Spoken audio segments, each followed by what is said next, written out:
Baik, bismillahirrahmanirrahim. Assalamualaikum warahmatullahi wabarakatuh. Jumpa lagi dengan saya di Abil Maiwa Channel. Jadi teman-teman, channel ini adalah merupakan channel pendidikan tempat kita berbagi tentang aplikasi pendidikan, Microsoft Office, serta tips dan trik komputer.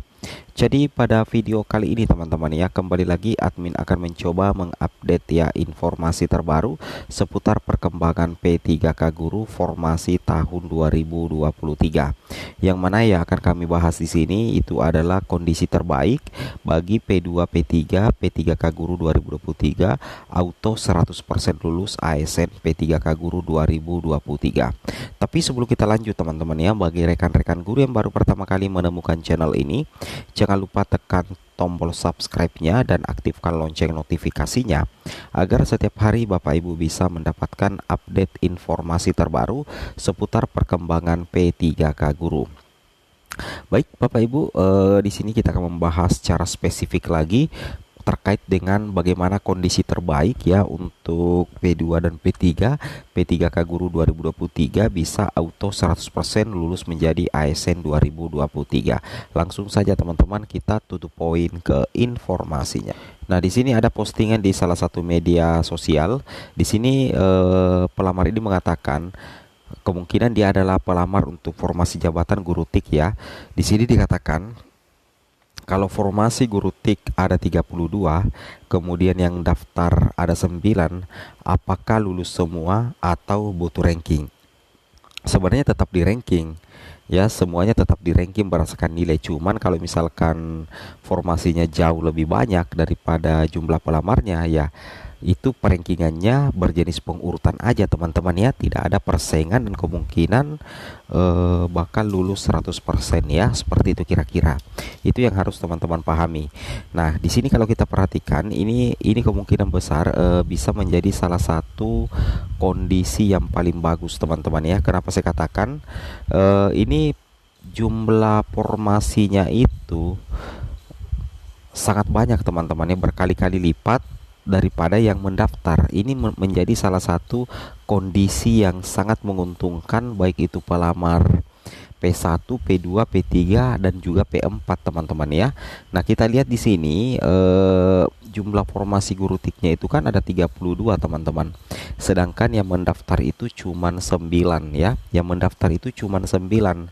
Apakah lulus semua? Kalau misalkan dia adalah P2 dan P3, kemudian ke-9 orang ini yang merupakan P2 dan P3 sudah mengikuti tes CAT BKN tanpa ada pelanggaran, dan formasi jabatan yang dia lamar itu adalah linier dengan linier dengan 32 formasi guru TIK atau cocok dengan ijazah ke-9 pelamar P2 P3 ini, maka dipastikan bakal lulus 100%.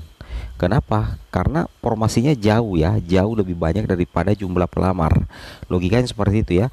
Pertanyaan sekarang, apakah butuh ranking? Tetap butuh ranking, tapi perankingannya itu hanya di ranking nomor 1, peringkat 1 sampai peringkat 9, dan perankingannya ini itu tinggal diurutkan saja teman-teman. Jadi tetap lulus semua, asalkan sekali lagi pelamar P2 dan P3 ini itu sudah mengikuti dengan baik dan benar tes CAT BKN, dan formasi jabatan dia lamar itu adalah formasi guru TIK yang berjumlah 32 formasi. Logikanya seperti itu ya. Jadi it's okay. Ini menjadi salah satu kondisi terbaik ya, yang memungkinkan 100% bisa auto lulus ya teman-teman, menjadi ASN P3K Guru formasi tahun 2023. Namun di sini teman-teman perlu juga memahami bagaimana kalau misalkan kita balik lagi ya, misalkan ini yang 32 formasi guru TIK, sedangkan yang pelamarnya ini ada 9 orang, ternyata dia adalah P4. Apakah juga dikatakan lulus semua? Nah, itu belum tentu. Bisa lulus semua, bisa juga tidak. Kenapa? Karena kalau P4 itu ada 2 persyaratan yang harus dipenuhi. Yang pertama itu memenuhi nilai ambang batas, dan yang kedua itu adalah mendapatkan peringkat terbaik. Nah, istilahnya seperti ini karena pendaftaran cuma 9, sedangkan formasinya 32, misalkan ke-9 ini adalah P4, intinya yang penting melewati nilai ambang batas. Intinya melewati nilai ambang batas. Meskipun nilai rendah tapi melewati nilai ambang batas untuk pelamar umum, maka ke-9 pelamar umum ini itu bisa lulus semua menjadi ASN P3K guru. Logikanya seperti itu ya. Jadi P4 itu harus tetap melewati nilai ambang batas sekalipun jumlah formasi guru TIK itu jauh lebih banyak daripada jumlah pelamar. Nah, bagaimana kalau misalnya ke-9 guru TIK ini yang melamar ini ternyata tidak lulus ambang batas, maka tidak bisa mengisi kuota 32 formasi untuk guru TIK. Berbeda dengan apa namanya tadi teman-teman ya, ini sangat berbeda dengan pelamar P2 dan P3. Sangatlah berbeda dengan pelamar P2 dan P3. Kalau pelamar P2 dan P3 intinya mereka sudah mengikuti tes CAT BKN yang 9 orang ini, maka nantinya tinggal di ranking berdasarkan nilai 1 sampai 9, tetapi setelah di ranking itu tetap dinyatakan lulus semua, tetap diangkat menjadi ASN karena tidak menggunakan nilai ambang batas. Jadi berapapun nilai mereka dapatkan itulah yang diperhitungkan, apalagi jumlah formasinya sangat banyak teman-teman, sehingga ke-9 orang ini apabila dia P2 dan P3 itu bisa diakomodir semua teman-teman menjadi ASN P3K guru formasi tahun 2023. Seperti itu kira-kira ya. Itu yang harus teman-teman pahami dan teman-teman cermati ya, terkait dengan informasi yang kami sampaikan pada hari ini. Itu yang harus kalian pahami ya. Nah, bagaimana kalau misalkan dia P4? Kalau misalkan dia P4 ya belum tentu lulus semua, harus melewati dulu nilai ambang batas. Tapi kalau P4, kalau kondisinya seperti ini, intinya sudah melewati nilai ambang batas teman-teman ya, otomatis sangat berpotensi dan sangat berpeluang lulus menjadi ASN P3K guru formasi tahun 2023.